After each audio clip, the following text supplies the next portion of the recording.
عملتلك الفراوليتا النيتا كوانيتا بتاعت بلبن. كل اللي انت هتحتاجيه الكارد من البنك عشان تجيبي علبة صوص بيستاشيو.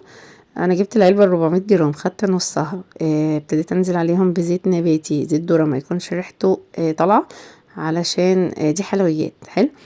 بعد كده خليت قوامه مش خفيف قوي مش تقيل قوي، وسط.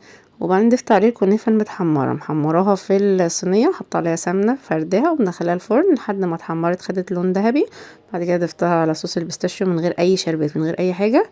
تجيبي بقى كاساتك كوباياتك، بتحطي الفراوله وبعدين تحطي عليها طبقه من الكنافه بيستاشيو، وبعدين طبقة فراولة، وبعدين طبقة كنافة بيستاشيو، وهكذا. طبعا البيستاشيو اغلى حاجة، الفراولة مرطرطة في كل حتة، انا هعيط. واحط يا معلم. وبعد كده هنحط بقى رشة خفيفة من النوتيلا عشان ما نزودش السكريات بتاعتها. انا عجبتني وعجبت الولاد، ما تنسونيش بقى في اللايك والشير، بحبكم كتير كتير.